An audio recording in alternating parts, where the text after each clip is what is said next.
Anakuni, the body labi to she and Yababi. Some way she's on a gala, the lad to allow me chandori. You know, Goga Luciani, Goma Chandiri, Jessia Jan Sari Chandiri, Debula Sari, me on Piampo,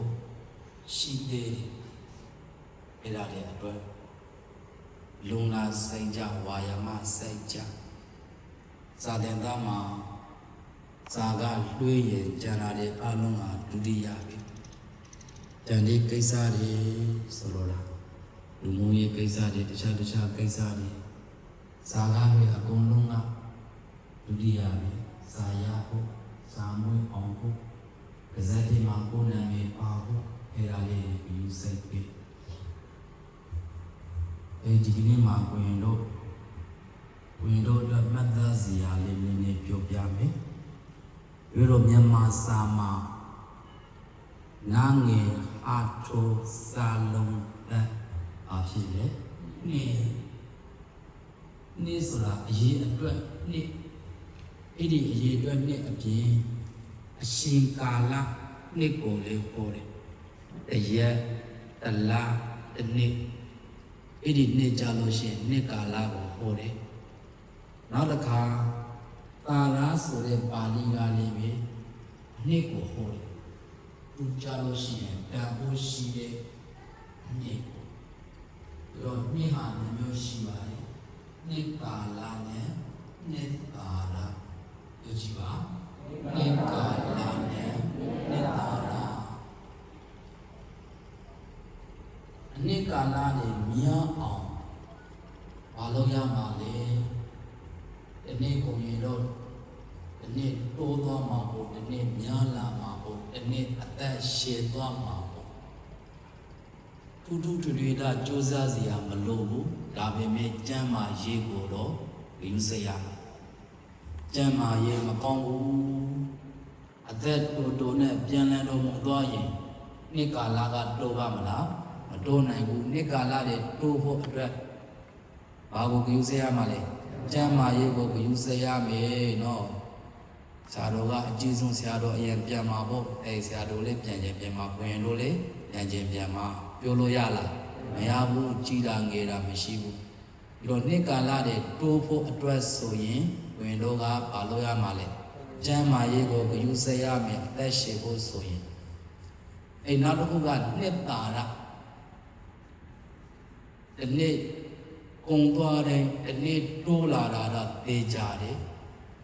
Dabe Nitaraga Jaro, the need Kongwada, Machuza Bene, Tola, Madovu. Nitara de Tola Bo Jalo Shi, Josa Yard. Tisao Yuyade, Panty Yuyade. A Seado Gia, Ganam Sado Piaji, Sambong Lengale, the Bo Sogia on. Nê lê con say lê con duyên con bành nhà đem ma ta ngà hà chi qua mi nê lê con say lê con duyên con bành nhà đem ma ta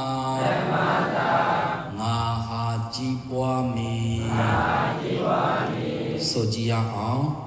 Nele Kong, Sele Kong Yue, Kong Penya, Demata, Nahajiwani. Nele Kong, Sele Kong Yue, Kong Penya, Demata, Nahajiwani. Now the call Nele Kong, Sele Kong Yue, Kong Penya.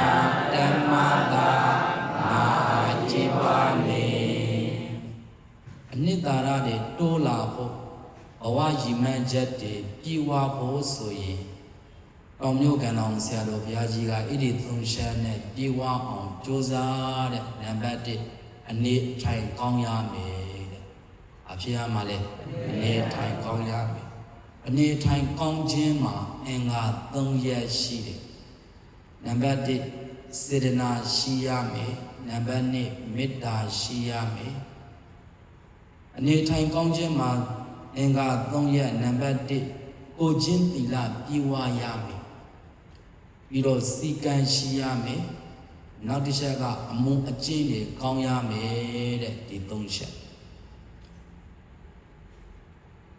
အနေထိုင်ကောင်းခြင်းမှာအင်္ဂါဘယ်နှရက်ရှိလဲ3ရက်ကိုချင်းသီလကောင်းရမယ်ဒါပြောစရာမလိုဘူးဘုရင်တို့မှာ7ပါးသီလရှိပြီးသားတရား19ပါးသောသိက္ခာပုဒ်တွေကိုကျင့်သုံးနေထိုင်ပြီးတဲ့ပုဂ္ဂိုလ်တွေမှာအကျင့်သီလကတော့ရှိပြီးသားသာသနိမှာနေတဲ့ပုဂ္ဂိုလ်တွေမှာဝိနည်းစည်းကံအရာတော်၎င်းသာသနိစည်းကံအရာတော်၎င်းကိုကျင့်သီလတွေမပြောက်ပြက်အောင်ထိမ့်သိမ့်ပြီးသားပြောစရာသိမရှိဘူး။နောက်စည်းကံလည်းရှိရမယ်တဲ့။ကြောင်းရဲ့စည်းကံအပြင်ကိုယ်ပိုင်စည်းကံလေးတွေလေထားရမယ်။ဇာနဲ့ပတ်သက်ပြီးတော့စည်းကံပေါ့။ငါဘယ်ဒီနေ့မှာဘေးရှိမှာစာကြက်မယ်ဘေးရှိမှာစာပြန်မယ်ဘေးရှိမှာတော့စာကြည့်မယ်စာရေးမယ်အတိတ်တွေနားလည်အောင်သူများစီကမေးမယ်ကိုရမင်းစာကိုအတူရှာရမှာလေကိုပဲရှာရမှာဘေးရှိတော့ငါရဲ့ဝေယဝိစာပုံမှန်လုပ်ငန်းကဘာရှိလဲကိုဘာသာကိုစီကံလေးတွေရှာမှတ်ထားရမယ်ငါရဲ့လုံအားနဲ့ငါရဲ့စွမ်းအားနဲ့ငါအတွက်လည်းအကျိုးရှိစေရမယ်သံဃာအတွက်လည်းအကျိုးရှိစေရမယ်ဆိုတဲ့ရည်မှန်းချက်လေးထားရနောက်တစ်ခုကအမုန်းအကျင့်ကောင်းရမယ်တဲ့အမုန်းအကျင့်ဆိုတာတချို့ကစီကံဖောက်တာတော့မဟုတ်ဘူးသီလရှုံးဖြတ်တာတော့မဟုတ်ဘူးဒါပေမဲ့အမုန်းအကျင့်ကမကောင်းဘူးငိုက်တယ်စာချက်ခိုင်းပြီဆိုရင်ငိုက်ပြီစာဖြေတဲ့အခါမှာကောင်းကောင်းမွန်မွန်တည်တည်တက်တက်မဖြေဘူးဖြစ်ကြတဲ့ဆန်းဖြေတယ်အဲ့ဒါကောင်းတဲ့အမုန်းကျင့်မဟုတ်ဘူးသူများတဲ့အဲ့တဲ့ရှိမှမအဲ့ဘူးစကားများတယ်အတန်အကြေကြီးပြောတယ်အမုန်းကျင့်ကောင်းမဟုတ်ဘူးသူများတဲ့ဆွမ်းစားနေတယ်ဟိုကအလိုက်တွေရှစ်တယ်ရွံစရာကိစ္စတွေကိုပြောတယ်အဲ့ဒါလေးပဲကောင်းတဲ့အမုန်းကျင့်မဟုတ်ဘူးစီကံတမရှက်မရှိတော့ညာလေးပဲကိုယ့်ရဲ့အမုန်းကျင့်ဟာသူတစ်ပါးအတွက်ထိခိုက်စေတယ်ဆိုရင်အဲ့ဒီအမုန်းကျင့်ကိုလောက်ရမှာလားမလောက်ရဘူးလားမလောက်ရဘူးသူများနဲ့သဟဇာတဖြစ်အောင်နေတက်ရတယ်သာသနိမှာနေတယ်ဆိုတာကိုယ်တစ်ပါးတည်းနေတာမဟုတ်ဘူးအများနဲ့နေတာကိုယ့်ရဲ့နေထိုင်မှုကိုယ့်ရဲ့အပြုဆိုတဲ့အများအပေါ်မှာထိခိုက်စေတဲ့အပြုအမူမျိုးတွေမဖြစ်ရဘူးအပြုဆိုမျိုးတွေမဖြစ်ရဘူးတဲ့အဲဒါကြောင့်အနေထိုင်ကောင်းခြင်းမှာအင်္ဂါ3ရက်အားတွေလည်းပြန်ပြောရအောင်ကိုချင်းသီလပြေဝါရမယ်နောက်တစ်ချက်ကစီကံရှိရမယ်နောက်တစ်ချက်ကအမုန်းအကျင့်ကောင်းရမယ်အဲ့ဒီ3ချက်နဲ့ပြည့်စုံတဲ့လူကိုရင်ကိုယဟန်ကိုဘာကောင်းတဲ့လူလို့ခေါ်လဲအနေအထိုင်ကောင်းတဲ့လူအနေထိုင်ကောင်းတဲ့ယဟန်သံဃာလို့ခေါ်တယ်ဆရာတော်ကြီးတွေကပြောတယ်ဒီကိုယ်လေးအနေထိုင်ကောင်းတယ်ဒီဥစဉ်လေးအနေထိုင်ကောင်းတယ်ဆိုတာကိုချင်းသီလလည်းရှိစည်းကမ်းလည်းပြီးွားအမုန်းအကျင့်တွေလည်းကောင်းတဲ့ပုဂ္ဂိုလ်ကိုဆိုလိုတာနောက်တစ်ခုကပါတယ်စိတ်ကောင်းရှိတာစိတ်ကောင်းရှိတယ်လို့ဒီလိုပဲလွယ်လွယ်ပြောလိုက်ကြအဲ့ဒီစိတ်ကောင်းရှိခြင်းမှာလည်းပဲအင်္ဂါ3ချက်ရှိတယ်နံပါတ်1စေတနာရှိရအလုပ်တဲ့အခါမှာစာကြက်တဲ့အခါမှာစေတနာဆိုတာတွန်းအောင်ဝင်လို့စစ်ဆိုမှုဆိုတဲ့တွန်းအောင်တချို့ကခိုင်းတယ်လောက်တယ်မလုပ်ဘူးမဟုတ်ဘူးလောက်တယ်ဒါပေမဲ့ပြီးစလွယ်ဖို့တည်တည်တက်မဟုတ်ဘူးအဆုံးထိရောက်အောင်မလုပ်ဘူးလောက်ပါလို့ခိုင်းလို့သာလုံးလိုက်တာစာအိမ်ကြောင့်ရောက်လို့သာစာမျက်နှာလှမ်းစာကြက်လိုက်တာပေါ်လိုက်တာတ နာယူပို့လို့စာတပုတ်မရဘူးဘာမရှိလို့လဲစေတနာမရှိလို့စေတနာဆိုတာစိတ်ပါလက်ပါလို့မြန်မာပြန်လို့ရတယ်စိတ်ပါလက်ပါလောက်တာနဲ့စိတ်ပါလက်ပါမလောက်တာတူရဲ့လားမတူဘူးအလုံးတစ်ခုကိုအတူတူလောက်တယ်စေတနာပါပါလောက်တဲ့လူနဲ့စေတနာမပါဘဲနဲ့လောက်တဲ့လူပြီးတဲ့အကျိုးရလဲတူလားမတူဘူးဆွမ်းရှက်ဟင်းရှက်တဲ့ခါလေးပဲစိတ်မပါတပါရှက်တာနဲ့စိတ်ပါလက်ပါရှက်တာစားရတာရှက်တူလားမတူဘူးပဲတော့ဒီတော့စိတ်ကုံရှိတယ်ဆိုရင်နံပါတ်1ဘာရှိရမှာလဲစေတနာအရင်ရှိရမယ်နောက်တစ်ချက်ကမေတ္တာဘယ်လိုနားလည်ပြီးသားမေတ္တာဆိုတာသူရိုးကိုပါအေးချမ်းစေလိုတဲ့စိတ်သူရိုးကိုပါဒီလိုပြောတယ်နော်သူလေးပဲအစဉ်ပြေရဖို့ကိုလေးပဲအစဉ်ပြေသွားရဖို့အဲ့ဒါကိုမေတ္တာတဲ့ကိုပဲအစဉ်ပြေပြီးတော့သူ့အတွက်ထိခိုက်သွားမယ်ဆိုရင်အဲ့ဒါမြမေတ္တာမဟုတ်ဘူးပေါ့သူရိုးကိုပါအေးချမ်းတယ်မထိခိုက်ဘူးပတ်ဝန်းကျင်တွေကိုမထိခိုက်စေဘူးဆိုရင်အဲ့ဒါမေတ္တာပဲမေတ္တာလေထားရမယ်နောက်တစ်ခုကခန္တီပေါ့စေတနာမေတ္တာခန္တီကိုဘယ်လိုဘာသာပြန်ထားလဲသိခံခြင်းခွန်လဲခြင်းနားလေခြင်းစာနာခြင်းမျိုးဘာသာပြန်လို့ရတာပေါ့အဲ့ဒီကတော့သိခံခြင်းဒီနည်းအားဖြင့်ခွန်လဲခြင်းဩဒတလောကဓမ္မေဟိစိတ်တံယတ္တံနာကမ္မတိအာတောကံဝိရဇံခေမံတံဧတံမင်္ဂလာမௌတ္တမံလောကနံတရားနဲ့ကြုံတွေ့လာရတဲ့အခါမှာရင်လေးမကြွား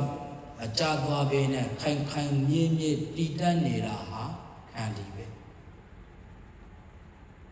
ဟိုဘက်ကလှုပ်တယ်အကောင်လောကဒံကဆိုအကောင်လောကဒံလှုပ်ရင်လေးရင်သွားတယ်ကာမွေတွေအောင်လေမြောက်လာတယ်ဘယ်လိုသာသန်တလောကမှာပို့လေပညာရေးလောကငါမအဲ့လိုဖြစ်လာအဲ့ဒါလေးရင်လာပြီသာမွေကြတယ်စိတ်ဓာတ်တွေပြိုလေးကြပြီးတော့ကိုဟာလောကမှာအသုံးမဝင်တော့တဲ့ပုဂ္ဂိုလ်လိုကိုယ်ခံစား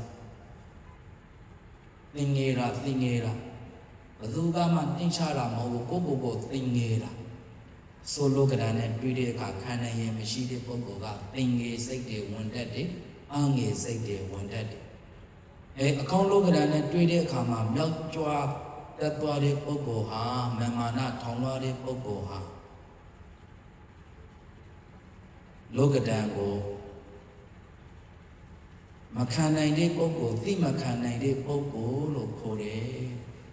ပြီးတော့ဘာလောကဒံနဲ့ပဲတွေ့အဆိုးပဲလာအကောင်းပဲတွေ့ခံနိုင်ရင်ရှိတာသည်အားတယ်လေခန္တီခံနိုင်ရင်ရှိတာကိုဘာလို့ခေါ်လဲခန္တီလို့ခေါ်ကြမယ်နောက်တစ်ခုက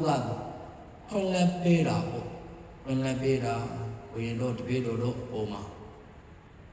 စေတနာပါရောတော်ကောင်းစေတနာမပါရောတော်ကောင်းမာကေဘုရားတွေရှိကြလူလောကမှာကျင်နေတဲ့အခါအဲ့ဒါတွေကိုစိတ်ထဲမှာမထားဘဲနဲ့ခွန်လက်ပေးလိုက်တာလေးပဲပါလေခန္တီတဲ့ဒီခန္တီလောကရန်တရားတွေကိုခံနိုင်ရရှိဒိစာတွေမစားဘူးဟဲ့သိခံလိုက်တယ်ပြင်းတယ်မအိပ်ဘူးဟဲ့သိခံလိုက်တယ်သိခံတယ်ဆိုတာသူများကရန်စားတာကိုပြန်မလုပ်တာမှသိခံတာမဟုတ်ဘူးနော်ဆန္ဒတွေကိုမျိုးသိတာလေးပဲသိခံတာပဲဝင်လို့တပြည့်တို့မှာဆန္ဒတွေမရှိဘူးလားရှိတယ်အများကြီးပဲနာဆန္ဒတွေအများကြီးပဲအပြည့်ထွက်ကျင်နေတိုင်းထွက်ကျင်ဘူးလားထွက်ကျင်တာကိုနာဗီဒီယိုနေတိုင်းကြည့်ကျင်တယ်ဘောလုံးနေတိုင်းတန်ကျင်တယ်တန်လို့ရလားမရဘူးဗီဒီယိုနေတိုင်းကြည့်လို့ရလားမရဘူးကြည့်ရှင်တဲ့ဆန္ဒကန်ကျင်တဲ့ဆန္ဒတွေကိုမလုပ်ရလဲသိခံရတယ်အဲ့ဒါလေးပဲပါပဲလေခံကြည့်ဒီတော့စိတ်ကောင်းရှိခြင်းမှာအင်္ဂါဘယ်နှချက်ရှိမလဲ3ချက်ဒါကတော့ဆရာတို့ဆောင်ပုံမှာမပါဘူးတပည့်တို့ရှာထားတာ ပြန်ပြောရအောင်ပါတယ်လေစေတနာမေတ္တာခန္တီပါဠိလိုပြောရင်နော်ဘာပဲလုပ်လို့ဘာရှိရမှာလဲစေတနာရှိရမယ်စေတနာသည်ရောင်ပြန်အပ်တယ်လို့ကြားဖို့လေမလားအဲစေတနာကောင်းရင်ကံကောင်းတယ်နာနဲ့တည်မြင်တာဖို့ဝင်လို့စေတနာပါပါလုံနေတာမြင်လို့အထမ်းတွေရွက်တွေစေတနာပါပါလေးရွက်မြတ်ဗုဒ္ဓရေပဋ္ဌာန်းဒေသနာတော်ဝိဓမခဏကျမ်းမှာနောက်ဆုံးကျမ်းမြတ်စွာဘုရားဒီပဋ္ဌာန်းကိုဆင်ခြင်ပြီးတဲ့အခါယုံကြည်တော်တွေ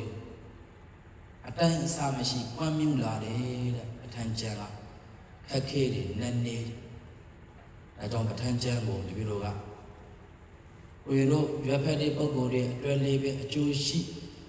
နာယူတဲ့ပုဂ္ဂိုလ်တွေအတွက်လည်းပဲအကျိုးရှိတောင်ထဲမှာနေတဲ့ပုဂ္ဂိုလ်တွေမြင်အပ်မမြင်အပ်ပုဂ္ဂိုလ်တွေကြောက်အပြင်ပမှာနေတဲ့ပုဂ္ဂိုလ်တွေ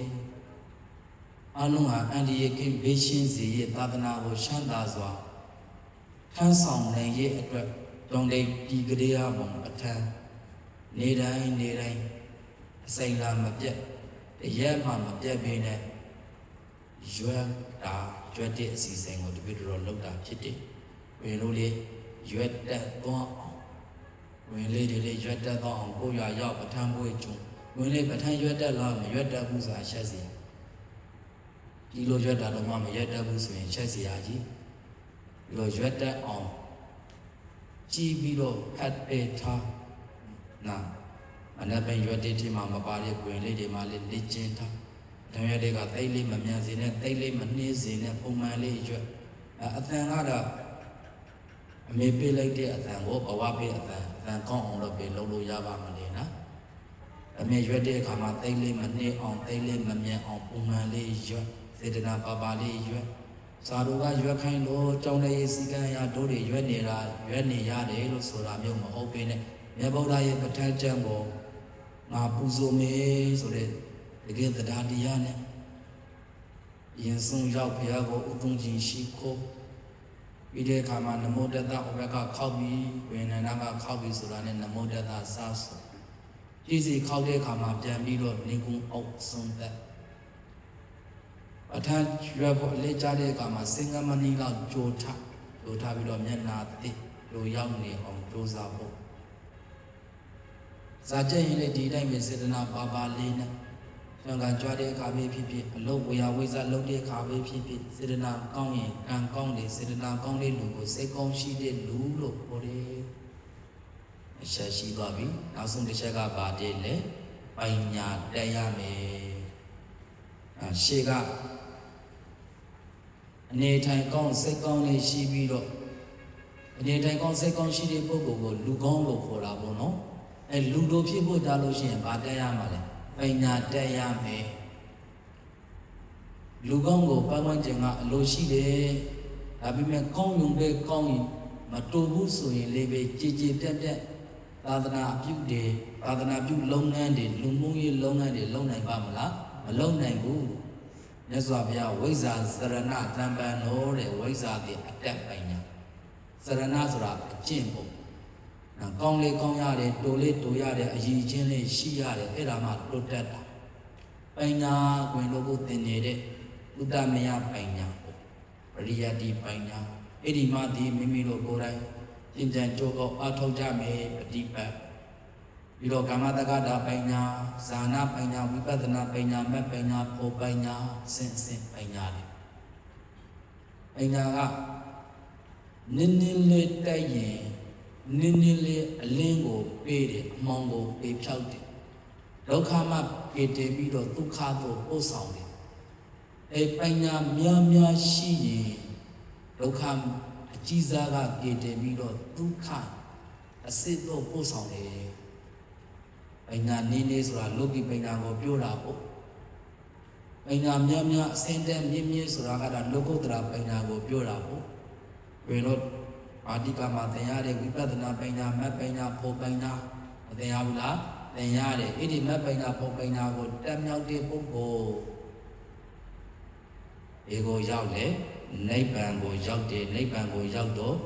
ဝ ဝေစင်ရဲ့ဒုက္ခအိုနာသေးခြင်းဒုက္ခတွေရှိသေးလားမရှိတော့ဘူးပညာဟာအစဉ်အတန်မြင့်တည်နဲ့မြတ်တပည့်တော်တို့ကိုဒုက္ခမှကြည်တင်ပေးတယ်ဒုက္ခတို့ပို့ဆောင်ပေးတယ်ပေါင်းလိုက်တော့သုံးချက်ဆရာတော်ကြီးရဲ့ဩဝါဒလင်္ကာအနေထိုင်ကောင်းရမယ်စိတ်ကောင်းရှိရမယ်နောက်ဆုံးတစ်ချက်ပညာတတ်ရမယ်အဲ့ဒီသုံးချက်နဲ့ပြည့်စုံတဲ့ပုဂ္ဂိုလ်ဟာအနှစ်သာရတွေတိုးတယ်တဲ့။ဘာတွေတိုးလဲ။အနှစ်သာရတွေနော်။ကျမ်းမာရေးကောင်းမွန်စွာနေထိုင်ရင်တော့နှစ်ကာလတွေတိုးအသက်ရှည်တာပေါ့။စိတ်ကောင်းရှိနေထိုင်ကောင်းပညာတတ်ရင်တော့အဲ့ဒီပုဂ္ဂိုလ်ရဲ့ဘဝဟာဘာဖြစ်လာမှာလဲ။တိုးတက်လာမယ်။အနှစ်သာရတွေတန်ဖို့တွေမြင့်မားလာမယ်။လောကဟာဒီနေ့ကုန်သွားတဲ့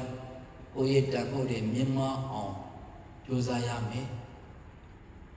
လုံးယူရမယ်ဖန်တီးယူရမယ်ဒီတိုင်းနေလို့ရလားမရဘူးသိကြတယ်